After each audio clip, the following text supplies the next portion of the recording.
Hello Brian, আসসালামু আলাইকুম। তো এই যে আমি তো কোনোদিন আমার ছোট ভাইয়ের বউরে রান্না করতে ওইরকম ভাবে দেখি নাই।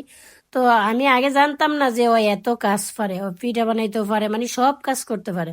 তো এগুলা পিঠা হয়েছে যে আমার মানে ছোট ভাইয়ের শ্বশুর বাড়ির থেকে পাঠাইছে, আর এই যে পিঠা বানাইতেছে আমার ছোট ভাইয়ের বউ।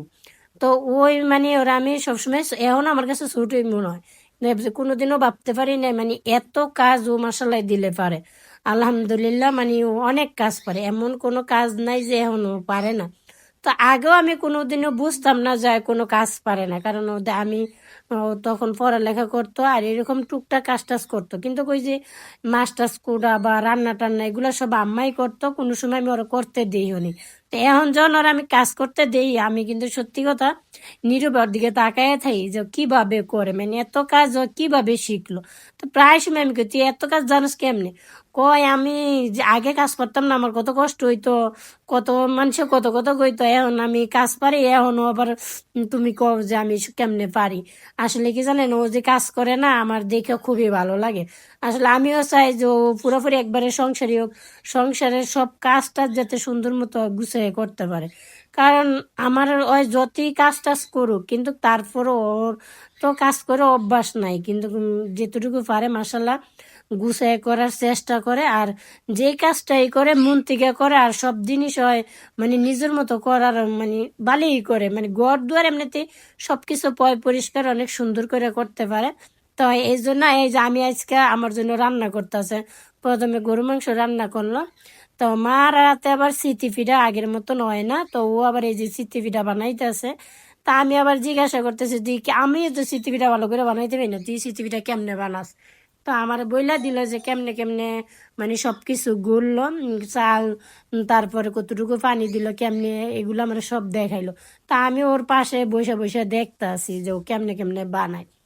তা আমি সত্যি কথা খাওয়াটা যেমন তেমন, কিন্তু আমি ওর মানে এই কাজ দেখে আমি মনে মনে সত্যি কথা অনেক আনন্দ পাইতেছি যে মাসাল্লাহ দিলে আল্লাহর রহমতে ও অনেক কাজ শিখছে। এখন দেখা যাইতে হচ্ছে সব নিজে নিজে করতে পারবো। আমার মা তো আর চিরকাল বাচ্চা থাকবো না, কিন্তু মায়ে থাকতে থাকতে যদি ও সব কাজটা জানে, সব বুঝে, তাহলে নিজের মতো যদি একটু গুছিয়ে করতে পারে, তাহলে এটা অনেক ভালো না? তো এদিকে গরুর মাংস দিয়া সিটি পিঠা দিয়ে আবার ওই যে মানে খাইতে দিছে যে দিকটা ও মানে গরম গরম না খাইলে হইব না, কইতেছে তাড়াতাড়ি গরম গরম খাও। আমারও সাধ্যা আছে। তো এই লাকড়ি দিয়ে আবার ও লাকড়ি দিয়েও রান্না করে, আবার গ্যাসের চুলে রান্না করে। তা আমি কই যে ও কইছিল যে গ্যাসের চুলে রান্না করি, আমি কই না, তুমি লাকড়ি দিয়ে রান্না করো, এখন লাকড়ি আছে লাকড়ি দিয়ে রান্না করো, যখন ঝড় বৃষ্টি হইব বাইরিতে পারবো না, তখন যে গ্যাসের চুলা দিয়ে রান্না করো। তো মোটামুটি দিলে মশালা দিলে সবগুলা ফিটাই মশালা অনেক সুন্দর হয়েছে।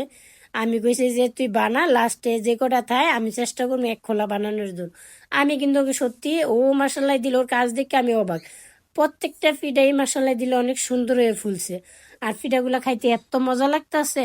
এই যে গরুর মাংসের ঝোল দিয়ে কিন্তু চিচি পিঠা খাইতে অনেক ভালো লাগে, একটা হাঁস দিয়েও ভালো লাগে।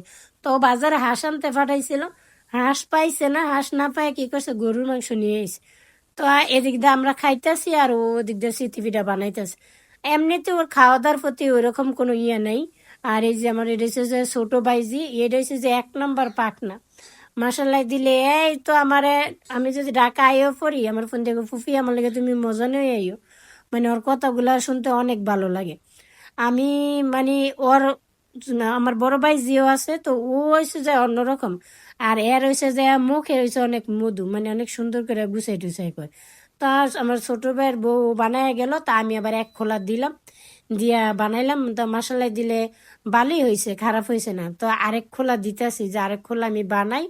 আর ও আবার গেছে যে ওদিকে কিনা পিঠাগুলা বানায়, আবার মা আছে, আবার কাকিরা আছে, হ্যাঁ আছে, মানে সবাই দিতে গেছে মানে খাবার। আমি এদিক দিয়ে এক খোলা নামাইলাম আর এক খোলা দিতেছি। তা মাসাল্লাহ দিলে আমি অতটা ওর মতো ভালো বানাইতে পারি নাই, ও অনেক সুন্দর বানাইছে আর ভালো বানাইছে। আর এদিকে শাকও রান্না করলো। তো আমি যে ওই দিন মূলার শাক আনছিলাম, তো ওই মূলার শাক দিয়ে আবার জায়জকা রান্না করলো। তো ওই দিক দিয়ে মোটামুটি দুই চুলা দিয়ে রান্না করলে কিন্তু তাড়াতাড়ি হয়ে যায়, এরকম একটা লেটও হয় না।